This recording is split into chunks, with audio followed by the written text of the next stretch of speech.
제가 오늘 2주일 동안 지나면서 이제 쭉 말씀도 묵상하고 이제 여유롭게 지냈습니다.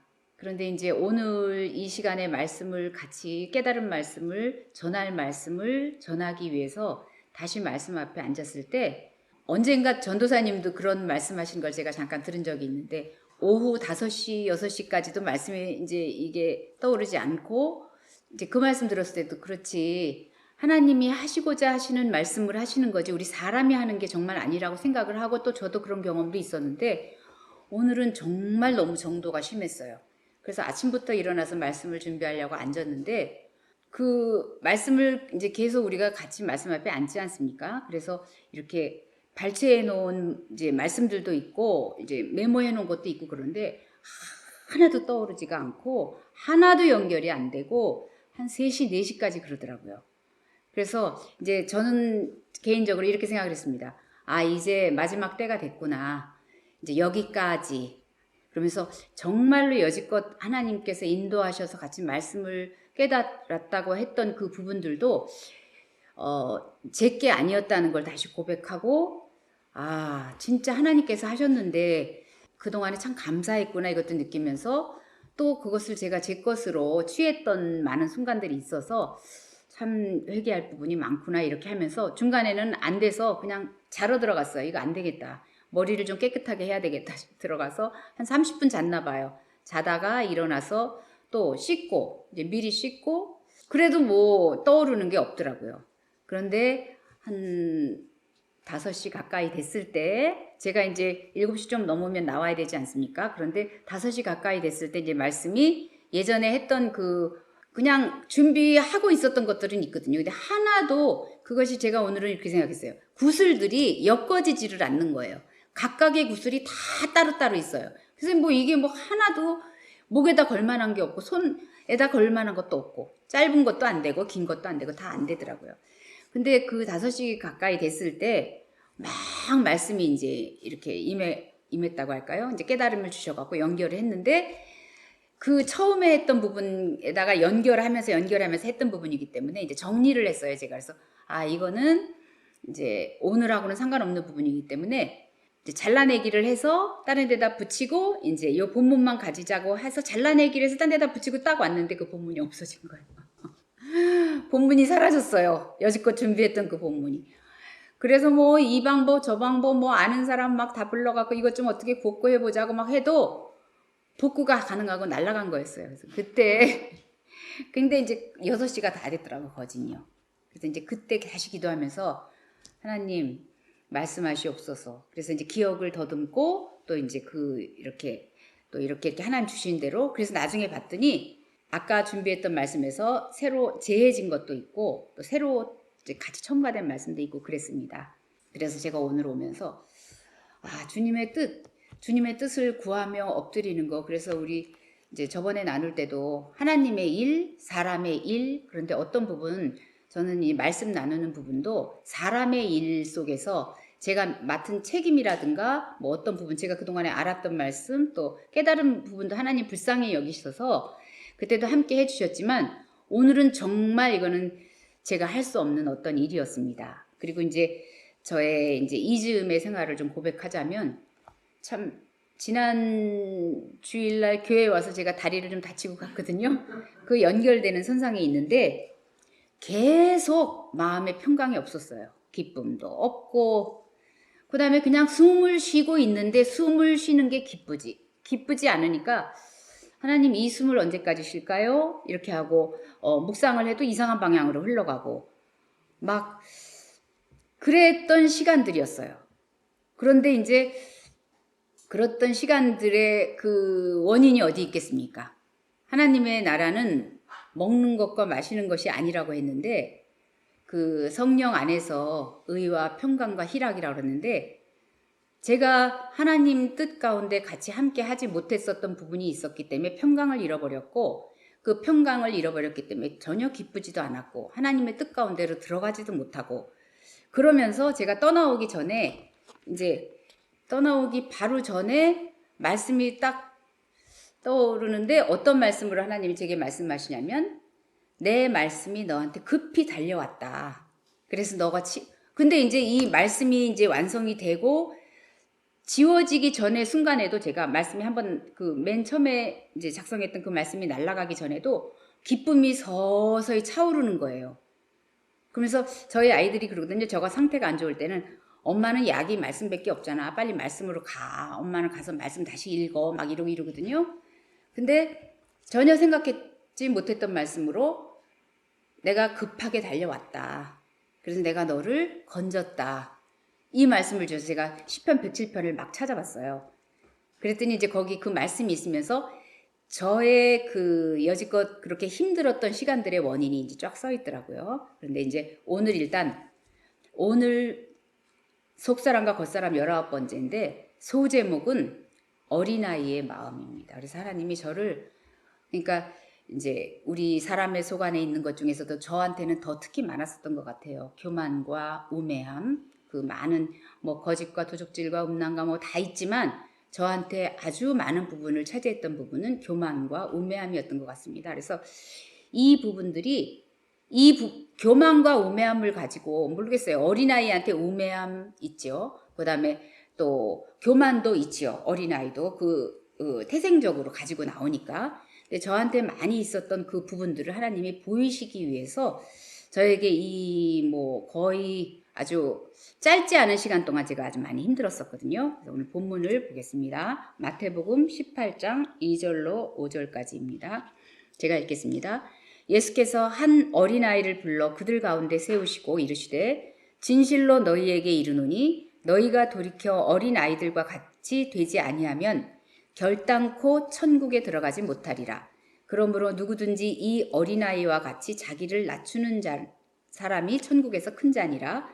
또 누구든지 내 이름으로 이런 어린아이 하나를 영접하면 곧 나를 영접함이니. 오늘 본문 말씀인데요. 또 이제 비슷한 말씀이 누가복음에도 있었습니다. 누가복음 9장 47, 48절에 보면 예수께서 그 마음에 변론하시는 것을 아시고 그 제자들이 어떤 변론을 하고 있었냐면 누가 높으냐? 천국에서 누가 더 큰 자냐? 막 이거 얘기하는 거 들으시고 어린아이 하나를 데려다가 그 곁에 세우시고 그들에게 이르시되 누구든지 내 이름으로 이런 어린아이를 영접하면 곧 나를 영접하며 누구든지 나를 영접하면 곧 나를 보내신 이를 영접함이라. 너희 모든 사람 중에 가장 작은 그가 큰 자니라. 이제 이 말씀, 이제 제가 맨 처음에 본 말씀은 이 누가복음 말씀이었는데요. 저는 예전에 이 말씀을 볼 때 어린아이를 영접하면 곧 나를 영접함이고 또 나를 영접하면 아버지를 영접함이고 이런 말씀으로 연결될 때 제가 어린아이를 영접하는 위치에 있었거든요. 근데 오늘은 제가 이 말씀을 볼 때는 제가 이 어린아이였어요. 그래서 제가 제 안에 우리가 매일 우리 자신 자아를 얘기하지 않습니까? 제가 이 어린아이를 영접하면 그 어린아이 속에 주님이 함께 거하시는 거예요. 그 어린아이와 함께 하시는 주님이 제 안에 거하시게 되더라고요. 제가 이 어린아이를 영접할 때. 그래서 하나님 아버지한테 들어가는 것도 이제 그 과정을 통해 들어가고, 그 다음에 제가 이 어린아이를 영접하면서 그 어린아이와 제가 하나가 될 때 제가 낮은 자가 되는 거예요. 주님, 저는 아무것도 할 수가 없어요. 저는 아무것도 할 수 없어요. 그래서 이 아이가 엄마 치마폭에 숨는 자, 이제 만약에 죄를 지었다 그러면 잘못을 했을 때도 엄마가 오면 그 치마폭에 싹 숨으면서 엄마한테 엄마가 해결해 주세요 하고 뒤로 숨지 않습니까? 그런 상황이 이제 그려지면서 이제 저의 요즘 상황이 보여진 거예요. 저의 요즘 상황은 정말로 큰 자였어요. 정말로 큰 자였어서 판단하고 미워하고 그 미움의 불꽃을 하나님의 빛보다 더 아마 크게 불태웠던 것 같아요. 근데 그것은 미움의 불꽃이 임으로 그랬겠죠. 빛이 아니라 불꽃이 커지면 커질수록 더 어둠 속으로 들어가는 거예요. 천지사방이 분간이 안 돼요. 그래서 그러면서도 그동안에 하나님과 분명히 저는 동행했다고 믿고 있고 경험했었기 때문에 알고 있는 것들이 있죠.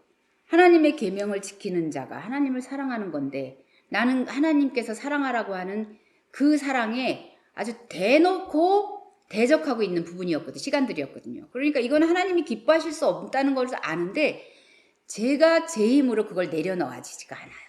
틀렸다는 거 알고 아니라는 것도 알고 돌이키고 싶은데 제 사람의 생각으로 돌아오면 이건 너무 억울해. 이럴 수는 없어. 이제 이런 부분이 계속 저를 잡는 부분이 아마 더 컸었던 것 같아요. 그래서 이거는 하나님의 계명하고는 전혀 관계하지 않는, 하나님이 나를 버리시겠다 이 생각이 들 정도로 그렇게 괴로웠어요. 그런데 알면서도 떠날 수가 없었어요. 그곳에서. 그래서 아침에는 떠나려고 했다가 저녁에는 다시 그 자리에 가서 어떻게 제가 스스로 통제가 안 됐어요. 그래서 형제를 미워함으로 제 눈은 이미 멀어서 어둠 속에 있었고, 그러니 매일 지옥인 거예요. 평강도 없고 희락도 없고 아무것도 없어요. 그냥 숨은 간신히 쉬고 있어요. 그런데 회복되는 것도 없고, 그러면서 또 한편으로는 제가 말씀을 알고 하나님의 뜻을 알고 있기 때문에 이게 또 문제예요. 하나님의 뜻을 알고 있기 때문에. 그리고 제 형편을 알고 있는 사람들은 이 이야기를 들으면 그럴 수 있지. 당연히 아유 그렇지. 그럴 수밖에 없어. 하고 위로합니다. 그런데 그 위로가 저한테는 정말 위로가 되지 않아요. 그런데 어떤 사람은 또 이제 이런 이제 대화 중에 이제 잘못하고 있다. 용서해야 된다. 그 미움은 하나님 뜻이 아니다. 하는데 그 소리를 들으면 어떻게 용서를 하는데 당신은 용서가 돼요? 그러면 이제 그렇게 반문이 일어나고 그 뜻과 동의도 하지 않고 동조를 해주면 해주는 대로, 위로를 해주면 해주는 대로 그게 듣기 싫고, 또 이제 이렇게 너 잘못됐어. 고쳐야 돼. 다시 돌이켜야 돼. 얘기해주면 그 소리도 듣기 싫어요. 그러니까 그러니까 스스로 그러면서 자기를 정죄해요. 저를 정죄하는 거예요. 나는 이제 하나님이 버릴 거야. 나 이제 하나님한테 떠날 거야. 그러니까 이제 오늘 아까 말씀이 이제 떠오르지 않을 그 순간까지도 이제 하나님은 나를 떠나신 것 같아. 나하고 관계하지 않으실 거야. 이제 할 수 없지. 내 삶의 결론이지. 그렇게 하고 있었다니까요. 그리고 나는 너무 나의 인생이 이렇게 끝나는구나. 이렇게 그래도 하나님 만나서 열심히 산다고 사는데 지옥으로 끝나는가 이 생각까지도 했거든요. 그런데 너무나 감사하는 게 제가 그 중에서도 내가 얼마나 연약한지, 내가 얼마나 악하고 추한지 알았어요. 점점점 보게 되고 그것이 확 내 앞에 너무나 확연히 드러나는데 회개는 안 됩니다. 회개가 답이라는 건 알아요. 그런데 안 돼요. 그래서 너무 무기력했어요. 진짜. 게다가 발까지 다쳐갖고 쩔뚝거리면서 할 수 있는 것도 없고 움직이지 말고 가만히 있으라 하는데, 그런 이제 중에 지난주 주일날 이제 교회에서 발목을 다친 거예요. 그런데 너무 감사하게도 부러지지는 않았대요. 인대만 다쳐서 한 2주 갈 거라 그러더라고요. 근데 이제 저희 집에 지금 큰 딸아이도 이렇게 발을 다쳤어요. 그래서 근데 그 아이의 문제는 저는 너무나 확연히 보였어요. 너 하나님 앞에 회개해야 돼. 하나님이 부르시는 사인이야. 근데 제가 다쳤을 때는 그걸 못 읽어요. 제가 못 읽고, 내가 알기는 아는데 이거 정말 심하신 거 아니야? 그래서 이건 정도가 너무 심해. 내가 어떻게 할 수 없어. 하나님이 버리신다면 버려져야지. 버림을 받아야지. 이 정도까지 갔거든요. 그래서 이제 그날 발을 다쳐서 저녁 때 이제 딱 들어갔는데 우리 딸이랑 이제 마주 보면서 둘이 막 웃었어요. 그리고 하나는 오른발이고 하나는 왼발이에요. 그래서 너랑 나랑 세트맨이고 넌 내 딸 맞고 막 그러면서 농담처럼 그렇게 했어요. 근데 지금은 우리 딸아이도 이제 감사로 돌아왔어. 왜냐면 엄마 그게 이제 아이들하고 놀다가 그랬는데 아이들이 다치지 않고 내가 다친 게 얼마나 감사한 일인지 몰라 엄마. 이 중에서도 하나님이 지키셨다 이런 말을 하고, 저도 야 진짜 발목 안 부러지고 인대에서 끝난 게 얼마나 큰 사랑인가. 이제 다시 글로 돌아왔는데 그 과정 중에서도 그렇게 슬퍼하고 그렇게 무기력하고 정죄하고 이런 과정에서도 습관적으로 아마 예수님의 이름을 불렀던 것 같아요 제가. 그리고 떠날 수가 없죠. 그래서 습관적으로 예수님의 이름을 부르고 있었고, 제가 오늘 이 말씀이 열리는 걸 보면서 내 영이 예수님의 이름을 불렀고 은혜를 구하고 있었다는 걸 알았어요. 이런 일이 일어날 수가 없어요. 그 순간에 말씀이 풀리는데 너무 놀랍더라고요. 저도 이 말씀을 보면서 참 놀랐습니다. 그래서 맨 처음에 저한테 하나님이 하신 말씀은 뭐냐면 로마서 14장 22절에 내게 있는 믿음을 하나님 앞에서 스스로 가지고 있으라. 자기가 옳다 하는 바로 자기를 정죄하지 아니하는 자는 복이 있도다. 딱 이 말씀을 주시더라고요.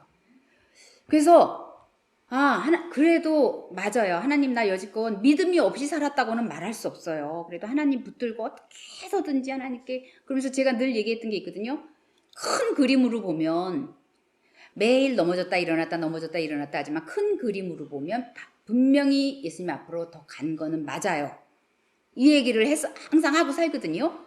그런데 이 말씀을 딱 바꿔보니까 하나님이 그 아주 작은 그 겨자씨보다도 더 비교도 안 되는 그 겨자씨의 믿음이 또 작은 믿음이 아니라며요. 그런 차원의 그게 아니라고도 말씀 들은 부분도 있고, 어쨌든 그 작은 믿음, 저한테 있는 작은 믿음을 주님이 아시는구나. 그러면서 저는 그렇게 봤어요. 왜냐하면 이 말씀이 저한테 딱 올 때 저는 그냥 처음에는 문자적으로 보지 않습니까? 그래서 믿음을 하나님 앞에서 스스로 가지고 있으래요. 이거 놓치면 안 되겠구나. 그래, 내가 그래도 믿음이 없이 여기까지 오지는 않았어. 그러면서 자기가 옳다 하는, 네가 이렇게 가야 되는데 그렇게 하지 못했다는 그 사실로 네가 스스로 정죄하면 안 돼. 정죄하지 말아라. 그러면서 그 정죄에 대한 이야기가 오는데, 그 유명한 말씀 있지 않습니까? 로마서 8장 1절 2절에 보면 그리스도 예수 안에 있는 자에게는 결코 정죄함이 없다 그랬거든요. 그러니까 제가 정죄를 시작한다 하면 그것은 제가 이미 예수 안에서 바깥으로 튕겨져 나온 거더라고요. 그런데 주님이 여기서 너는 이제 죄와 사망의 법에 있던 너가 아니잖아. 너가 제가 그걸 부인할 수는 없어요. 저는 그 법에 있지 않아요. 생명의 성령의 법에 있는 거는 확실하거든요. 너 스스로 너를 믿음에 있는가를 확신하지 못한다면 너는 버리운 자라고 하지 않았습니까? 저는 아직 버리운 자는 아니에요. 근데 버리워질 뻔한 그 두려움에 잡혀 있었었는데 주님께서 정죄하지 말래요. 믿음을 꼭 잡고 거기 서 있으라는 거예요. 그러면서 제가 이제 말씀이 풀어지는 걸 보면서 요번에 저의 이 일도 하나님의 어떤 테스트의 한 부분이었구나. 이 상황에서 물론 무력하고 무기력하고 그런 믿음에서 떠난 것 같은 그런 시간을 걸어가면서도 결코 그것을 놓지 않았던, 그래서 주님이 여기서 놓지 말라고 그랬고 스스로 가지고 있어라. 그리고 정죄하지 아니하는 자가 복이 있는 거야. 네가 아까 그 로마서 8장 1절 2절 말씀에 의하면 네가 정죄하는 상황으로 들어가게 되면 그리스도 예수 안에서 튕겨져 나와서 바깥으로 나가게 되는 거란다. 그러니까 끝까지 잡고 있으라고. 그래서 아멘 했습니다. 그리고 너무나도 감사하게 저는 이렇게 튕겨나갈 것 같은 그런 상황 속에 갔는데도 저의 영은, 그래서 이 속사람과 겉사람이 같이 가는데 속사람을 키워야 돼. 겉사람이 막 하나님에게 대적하고 또 하나님하고 반대의 길로 가려고 튕겨져 나가려고 애를 쓸지라도 속사람의 힘이 커지면 커질수록 걔가 확 잡혀서 제자리에 이제 붙잡혀서 돌아오는 일이 있는 것 같더라고요. 그러면서 조금씩 회복이 되는 거예요. 그러면서 로마서 14장 17절 18절에 보니까 하나님의 나라는 먹고 마시는 것이 아니래요. 그런데 저는 이 문자적으로 너무 재밌다고 생각해서 이 말씀을 받으면서 참 신기하다. 제가 그 미움의 근원들이 또 어디랑 연결이 되냐면 제가 자세히 말씀드릴 수는 없지만 먹고 마시는 것과 관련이 있고 물질하고 관련이 있었어요. 그런 부분들하고 관련이 있었는데 그게 하나님의 나라가 아니래요. 그런데 저는 거기에 집중했던 거예요. 계속 그걸 보면서 이거는 이렇게 하면 안 되지. 이거는 아니야. 그런데 하나님께서는 이 말씀을 통해서 거기에 하나님 나라가 있는 게 아니라 네가 그것을 넘어갈 때 그 나머지는 이것을 통해서 너의 믿음을 테스트하는 부분인데, 그러니까 여기 제 탐심하고 또 연관이 돼 있거든요. 그러니까 이게 아니래요. 그러면서 네가 성령 안에 있는 의와 평강과 희락을 지금 다 놓쳐버렸지. 이게 두 개가 말씀이요. 진짜 너무 신기하더라고요. 성령 안에 있는 의와 평강과 희락을 저는 다 손가락 새로 내려버리고 손에 꽉 쥐고 있는 거니까 뭐냐면 물질, 먹고 마시는 것. 내 안에서 이걸 빼앗아가 나만 이것을 허비해야 돼? 난 너무 억울해. 이걸로 붙잡고 있었어요, 제가. 그러니까 내 안에 하늘나라의 그 평강과 희락과 이런 것들은 다 흘러가는데도 관심도 없고 빠지는 손가락 사이로 빠지는 줄도 모르고 이거 꼭 잡고 그리고 저는 계속 그 어둠 속으로 들어가고 있었던 거예요. 근데 여기 말씀에서 진짜 오늘은 딱 문자적으로 하나님이 다 딱딱 꽂히면서 말씀하시는 게 내 나라는 그게 아니야. 근데 너 지금 내 반대 세상 나라를 추구하면서 세상 나라의 그 탐심이 우상숭배라고 그랬잖아요. 저가 딱 이게 우상 자리에 앉았었거든요. 너무 억울한 거예요. 그래서 일로 막 갔었어요. 그래서 평강과 희락, 그 성령 안에 있는 그 평강과 희락으로서 그것의 가치를 두고 그 나라를 찾아가는 아들의 나라는 사랑의 나라이지 않습니까? 그러면서 이제 그리스도를 이렇게 섬기는 자는 하나님을 기쁘시게 하며 형제에게도 칭찬을 받느니라 이 말씀인데 저는 오늘 이 말씀 딱 볼 때 뭐냐면 네가 이 세상을 놓고 내 나라를 잡을 때 내가 얼마나 그건 너무나 당연한 거예요. 그러면서 여기 사람에게도 칭찬을 받느니라 했을 때 이 사람이 딱 열려지면서 뭐냐면 네 형제에게도 그때 칭찬을 네가 받게 되면서 이 문제가 해결될 거라는 거예요. 저는 이 말씀을 한 번도 이렇게 봐본 적이 없는데 제 사건이 다가오니까 이 문제가 이 답이 거기 딱 아기가 맞으면서 풀어지는 거예요. 하나님의 나라는 먹고 마시는 거 아니야. 근데 너는 어쩜 이렇게 먹고 마시는 물질에 잡혀서 혈안이 되어서 너 너무 억울하지? 제가 너무 억울했거든요. 그런데 의와 평강과 희락을 찾아라. 이제 다시 돌려라. 그러면서 하나님께서는 저를 버리시지 않으셨더라고요. 아니 어떻게 제가 어떻게 이 말씀을 찾겠습니까? 어떤 키워드가 있어 찾은 것도 아니에요. 어떻게 제가 이 말씀을 찾겠습니까? 여기 갑자기 하나님의 나라가 왜 나옵니까? 그러면서 이렇게 그리스도를 섬기는 자는 하나님이 저는 이제 가장 놀랐던 게 이 사람에게도 칭찬을 받는 자 옛날에는 그냥 일반적인 사람들한테 하나님 잘 믿으면 칭찬을 받는구나 이 정도인데 오늘은 딱 특정인이 있었어요. 네가 지금 이 문제를 못 넣고 그렇게 갈등하면서 이렇게 아주 매듭이 아주 꽝꽝 맺혔거든요. 안 풀려 이거.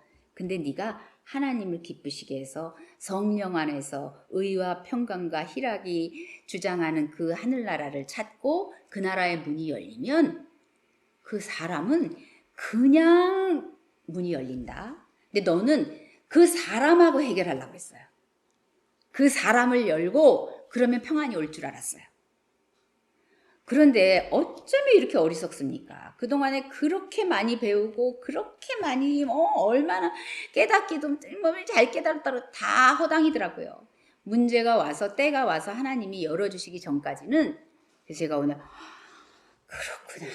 근데 저도 자신할 수가 없어요. 오늘 이렇게 깨닫고 오늘 이렇게 그래서 기쁨이 막 오면서 나올 때는 막 기쁨. 그래서 저희 아이들이 이제 저녁 때 들어왔는데 엄마 좀 회복됐어? 근데 제가 시인했어요. 엄마 너무 기쁘다 지금. 우리 저녁 때 우리 기쁜 시간을 또 갖도록 하자. 왜냐면 저녁이고 아침이고 애들이 들어오는 그 시간에도 제가 기쁨으로 걔네들을 맞을 수가 없어요. 왜냐면 하루 종일 지옥을 살았기 때문에 막 녹초가 돼 있어요. 그래서 저녁에 만나서 아이들과 저희는 이제 밤에 애들 다 들어오면 굉장히 막 서로 다 기뻐하면서 즐거워하는 시간들이 항상 있는데 걔네들이 들어와서 엄마를 아무리 불러도 와서 이렇게 만져도 못 알아봐요. 완전히 지쳐갖고 그리고는 새벽에 깨요.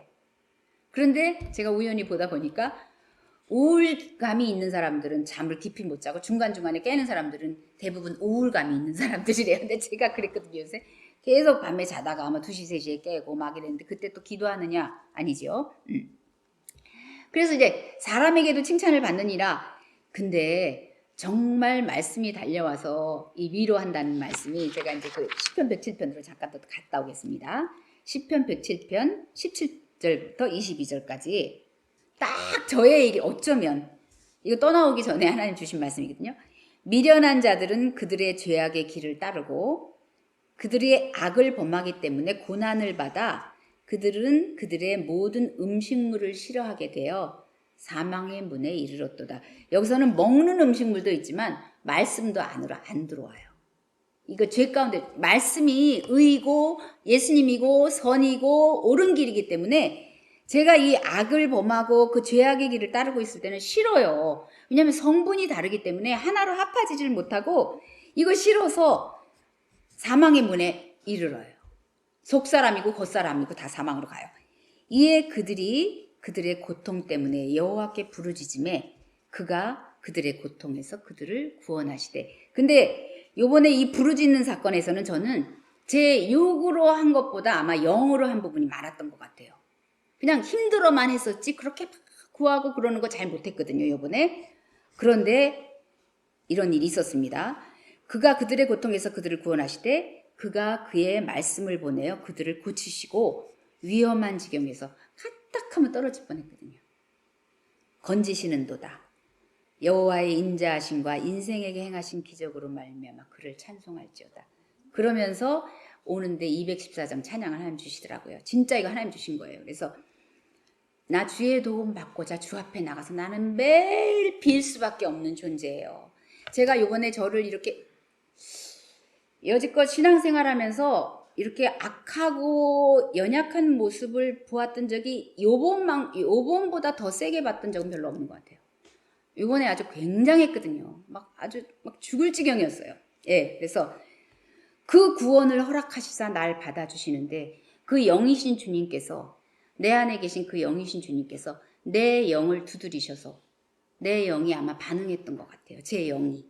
그래서 하나님, 제가 어떤 모습으로, 어떻게 이루어진 모습으로 주님께 드릴 게 아무것도 없어요. 주님, 정말 제가 어린아이입니다. 아무것도 모르는. 그러나 제가 그렇게 악하고 주님한테 등 돌리고 주님이 너는 진짜 죽을 수밖에 없어. 막 이런 상황이 오는 그 상황에서도 어쩌면 저의 영이 그것을 알아듣고 주님께 반응했습니까? 하고 기도할 수밖에 없더라고요. 그래서 그러면서 오늘 낮에 또 말씀을 보는데 이사야 22장 한번 잠깐 보겠습니다. 거기 보니까 환상의 골짜기에 관한 경고해갖고 이제 이 예루살렘이 막 망해지는 막 이런 얘기예요. 그래서 이제 환상의 골짜기에 관한 경고라. 그래서 이제 6절에 보니까 엘람 사람은 화살통을 메었고 병거를 탄 자와 마병이 함께하였고 이제 예루살렘을 치러 오지 않습니까? 그래서 이 유다가 막 준비도 해요. 그 전쟁에 대해서 준비도 하고 막 그러는데 11절에 보니까 너희가 또 옛못의 물을 위하여 두 성벽 사이에 저수지를 만들었느니라. 그러나 너희가 이를 행하신 이를 앙망하지 아니하였고 이 일을 옛적부터 경영하신 이를 공경하지 아니하였느니라. 아멘.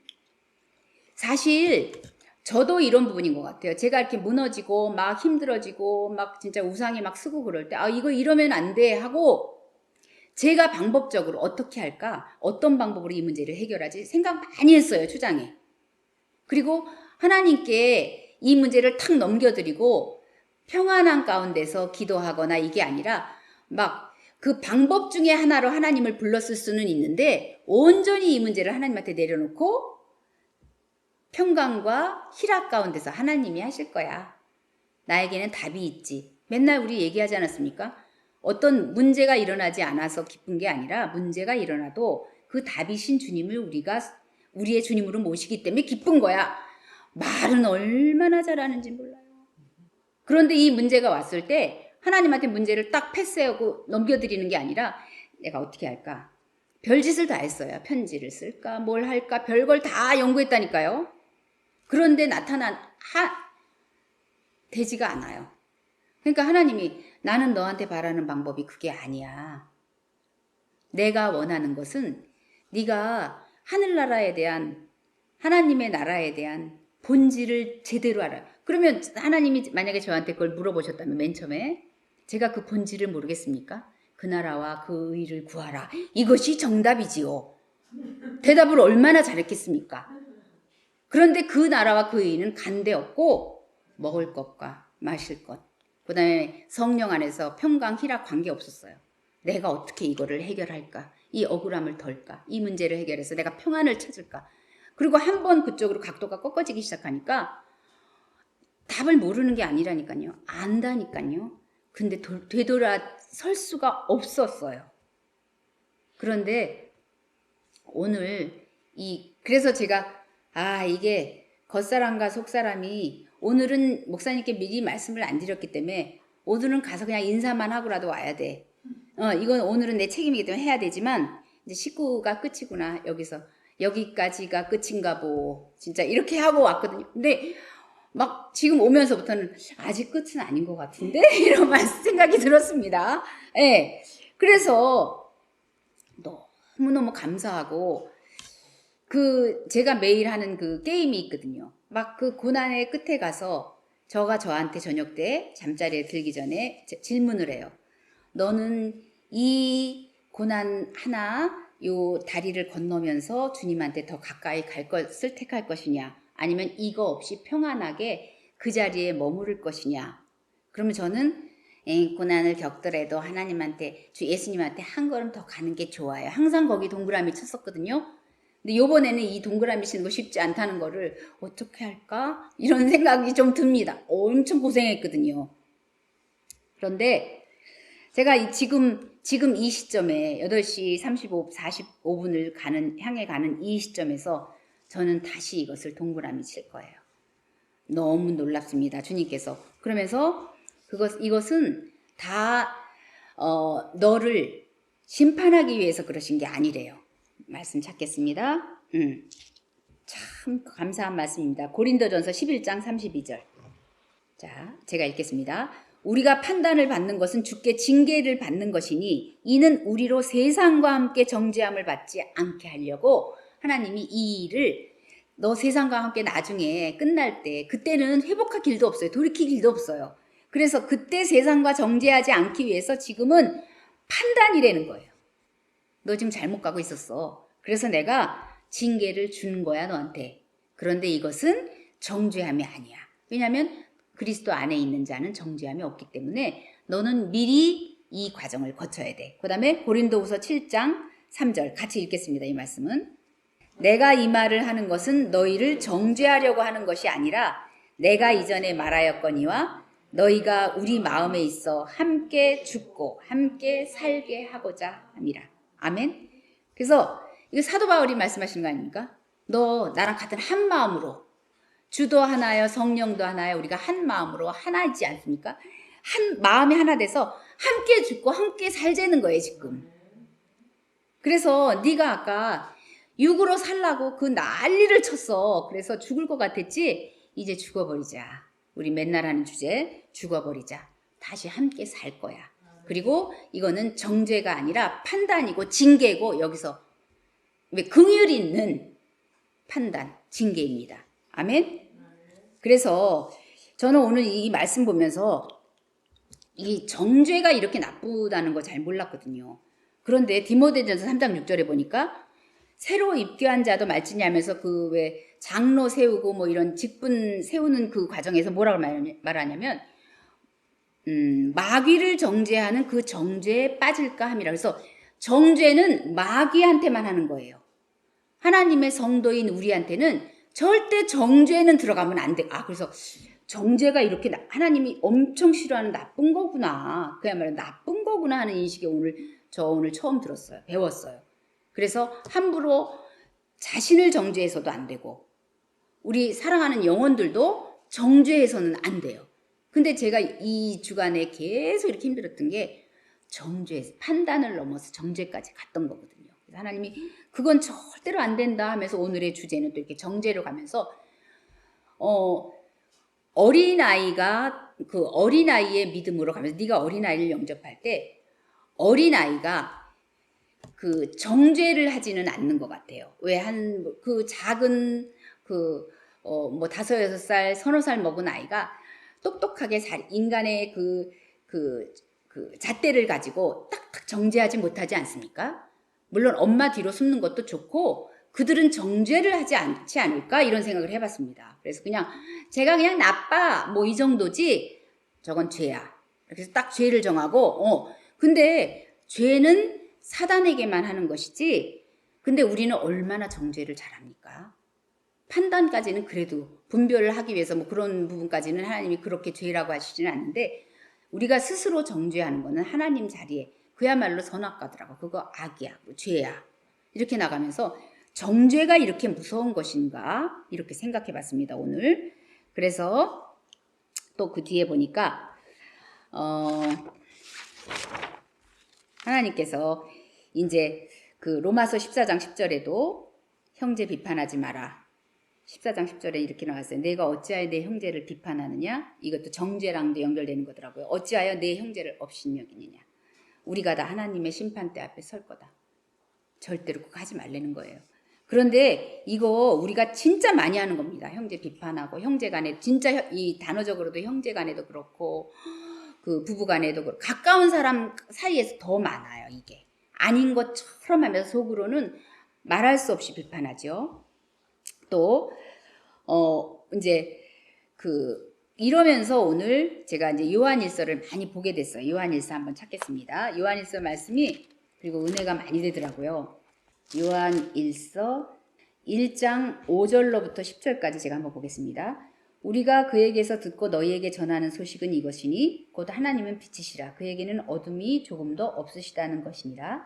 만일 우리가 하나님과 사귐이 있다 하고 어둠에 행하면 거짓말을 하고 진리를 행하지 아니함이거니와 그가 빛 가운데 계신 것 같이 우리도 빛 가운데 행하면 우리가 서로 사귐이 있고 그 아들 예수의 피가 우리를 모든 죄에서 깨끗하게 하실 것이요 만일 우리가 죄가 없다고 말하면 스스로 속이고 또 진리가 우리 속에 있지 아니할 것이요 만일 우리가 죄를 자백하면 그는 미쁘시고 이제 깨끗하게 사해 주신다는 그런 말씀이에요. 그런데 이 요한일서 2장 3장 이렇게 쭉 가다 보면 우리가 막 3장 9절 같은 경우에는 하나님께로부터 난 자마다 죄를 짓지 아니한대요. 근데 저는 맨날 죄 짓거든요. 그리고 하나님의 씨가 그 속에 거해서 그로 범죄하지 못하는 건 하나님께로부터 났습니다. 그래서 예전에도 저는 이런 말씀들 볼 때 그 다음에 3장 16절 보면 그가 우리를 위하여 목숨을 버리셨으니 우리가 이로써 사랑을 알고 형제를 위하여 목숨을 버리는 것이 마땅하니라 막 이랬는데 제가 그동안 괴로웠던 게 뭐냐면 형제를 이렇게 미워하는데 하나님은 나를 어떻게 보실 건가? 아니 그냥 그 일이 제 안에서 막 너무나 뜨겁게 막 불타올랐다니까요. 그런데 대놓고 요한일서에 쭉 말씀은 사랑하라 사랑하라 하나님은 사랑이라 막 이렇게 말씀하시지 않습니까? 근데 나는 어떻게? 근데 왜 나 안에서는 이런 하나님의 말씀에 거역하는 일이 대적하는 일이 막 이렇게 일어날까? 이렇게 하면서 이 말씀들 볼 때마다 하나님께로 네가 만약에 났다면 죄를 짓지 않는데요. 저는 막 죄를 짓고 있어요. 그 다음에 막 목숨을 버려서 형제들을 위해서 목숨을 버리는 것이 마땅하대요. 그런데 그럼 나는 이제 버려졌네. 나는 이제 끝났네. 그러면서 다시 이제 요한일서를 본 거예요. 그런데 그 요한일서 1장 9절에 보니까 8절부터 보니까 만일 우리가 죄가 없다고 말하면 스스로 속이고 또 진리가 우리 속에 있지 아니할 것이요 이랬어요. 아까 죄 지면 하나님 속에 없는 거라며요. 하나님 속에 있을 수가 없다며. 근데 여기서 보니까 죄가 없다고 말하면 스스로 속이고 또 진리가 우리 속에 그러니까 죄 있다는 거예요. 예. 그러면서 우리가 죄를 자백하면 그는 미쁘시고 의로우사 죄를 사하여 주신대요. 불의에서 깨끗하게 해주신대요. 만일 우리가 범죄하지 아니하였다 하면 하나님을 거짓말하는 이로 만든대요. 뒤에는 우리는 죄를 안 짓는데요. 근데 여기는 네가 만약에 나 죄 안 졌어. 죄 없다고 하면 거짓말하는 자라는 거예요. 그러면서 저는 이렇게 생각했습니다. 하나님의 시간은 또 하나님의 뭐라 할까 인간의 시간 카이로스랑 또 크로노스랑 시간 그 개념 자체가 다르다며요. 그러니까 우리가 하나님 안에서 죄를 물론 짓지만 죄를 짓고 고백이 된다면 그걸 하나님이 이거를 하나로 보시는 어떤 이런 타임 스케줄? 뭐라고 말할까? 저는 뭐라고 설명은 못하겠어요. 근데 우리 시간은 그렇잖아요. 죄를 짓고 회개하고 씻어지고 이런 순서로 나가잖아요. 직선으로. 근데 이 말씀에 보니까 어쨌든 저는 오늘 여기서 위로를 받은 게 하나님은 우리가 죄가 없다고 보시는 게 우리가 죄를 주님 앞에 갖고 나와서 고백하는 그 부분까지도 미쁘신 하나님이 그냥 덮으시고 계신가? 저는 잘 뭐라고 아직까지 설명하고 뭐 이럴 단계는 아닌데 이 말씀을 보니까 하나님은 우리가 죄를 질 걸 알아요. 그런데 그 죄를 가지고 나와서 고백만 하면 미쁘신 하나님은 이미 다 용서해 놓으셨잖아요. 십자가에서 이미 다 이루셨기 때문에 그러니까 네가 고백만 하고 그걸 가지고 나와서 고백만 하면 네 죄는 사해지고 너는 의로와 너는 내 안에서 죄 없는 자가 돼. 근데 이게 사람의 시간으로 보자니까 이게 시간차가 있다고요. 그래서 제가 지금 죄 짓고 있는 이 시간에는 나는 지금 죄 짓고 있는데 그럼 나는 지금 이 요한일서 3장이나 4장 이런 데 보면 나는 하나님께 난 자도 아니야. 그 다음에 나는 목숨을 버리고 막 이렇게 사랑해야 돼. 나는 그 사랑도 아니고 이렇게 미워하고 있어 지금. 그럼 나는 이거랑 상관이 없네. 근데 또 1장에 여기서 보니까 아니야. 네가 만약에 죄가 없다고 하면 너는 거짓말하는 자야. 너 죄 있다고 자백하고 하나님께 나와서 고하면 씻어줄 거고 말씀이 우리 속 여기 이제 우리 속 네가 그렇게 안 하면 말씀이 우리 속에 없다는 거거든요.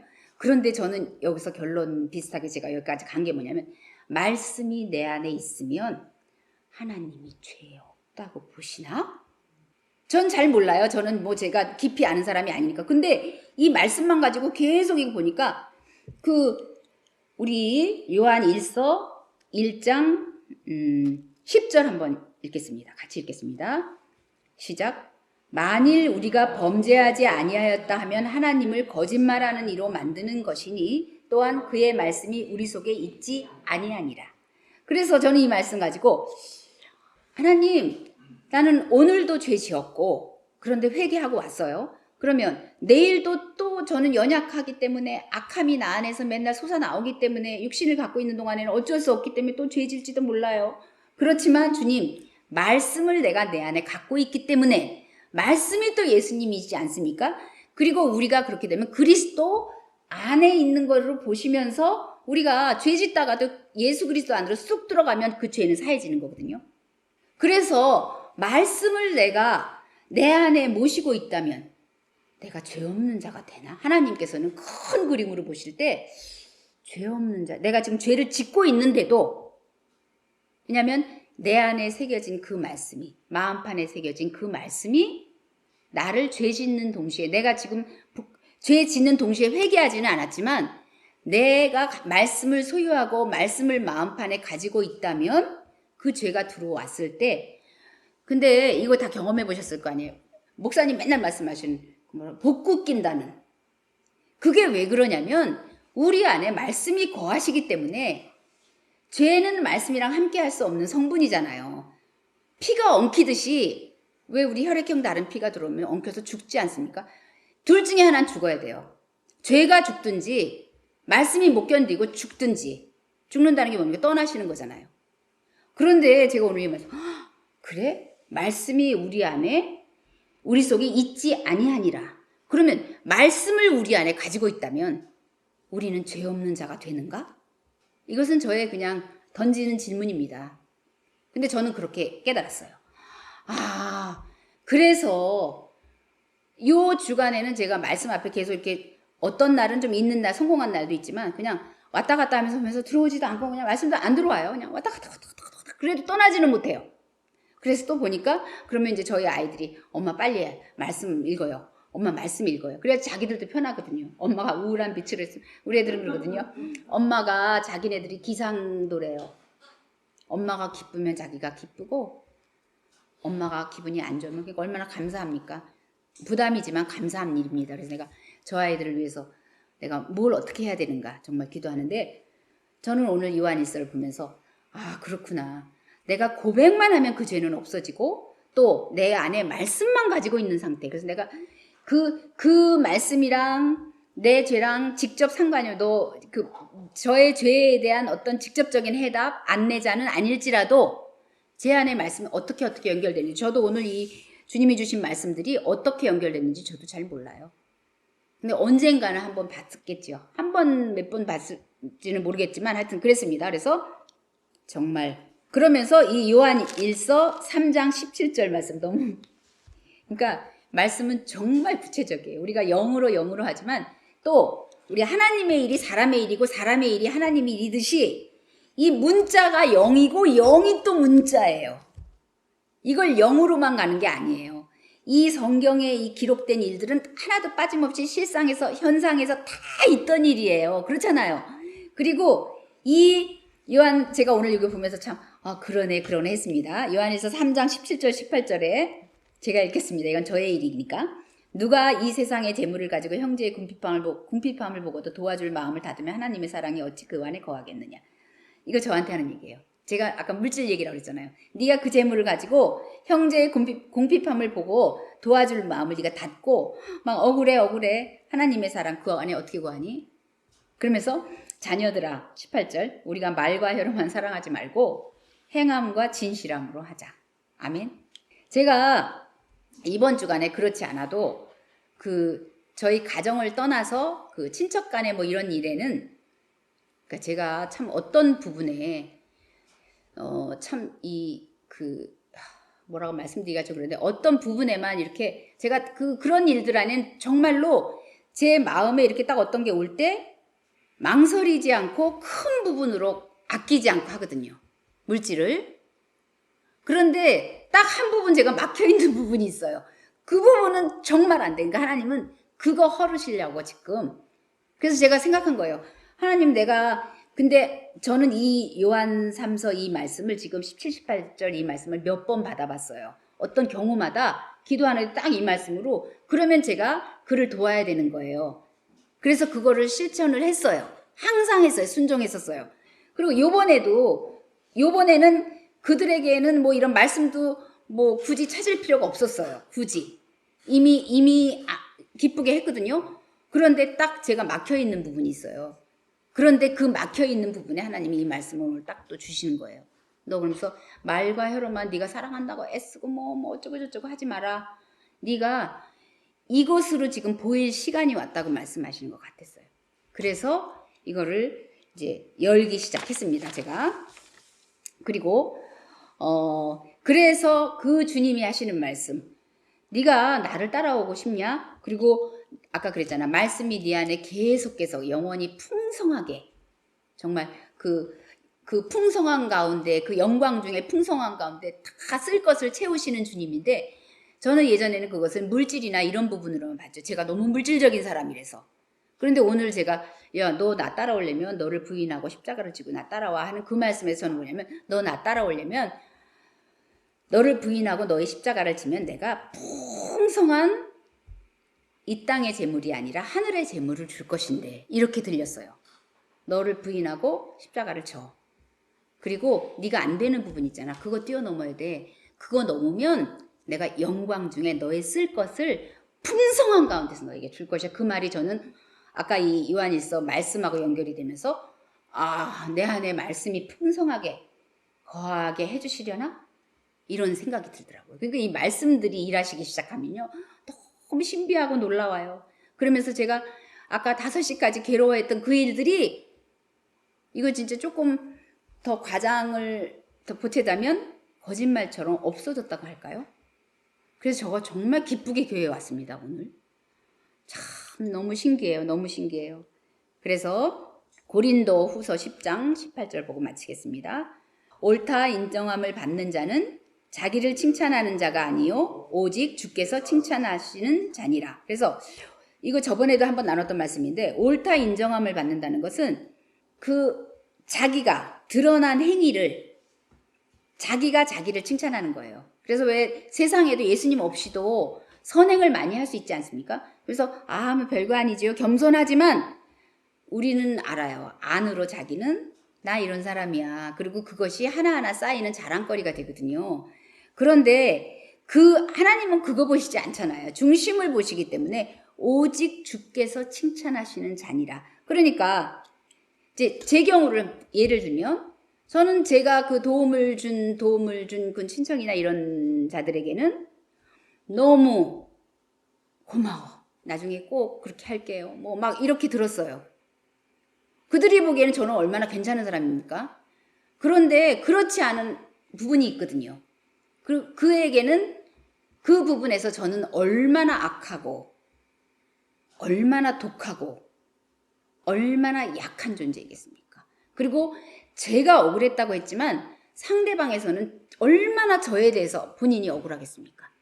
그러니까 제가 저를 칭찬할 게 없어요. 칭찬하면 안 돼요. 그리고 숨은 악이 있거든요. 그래서 숨겨진 사람이 있어요.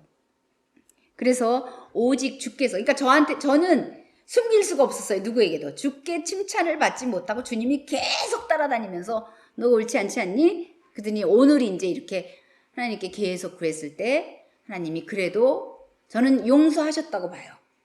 그래서 이 기쁨이 왔지요. 주님께서 꼭 붙잡고 계시면 죽을 맛이에요. 그런데 너무 지금 제가 감사합니다. 그리고 그 고린도후서 10장 12절에 앞으로 올라가 보면 우리는 자기를 칭찬하는 어떤 자와 더불어 감히 짝하여 비교할 수 없대요. 그 자기 세상에서 선한 일로 좋은 일로 우리는 사도 바울은 그렇게 얘기하는 거예요. 감히 짝하여 나는 그들과 달라. 하지 마. 그러나 그들이 자기로서 자기를 헤아리고 자기로서 자기를 비교하니 그는 지혜가 없는 거야.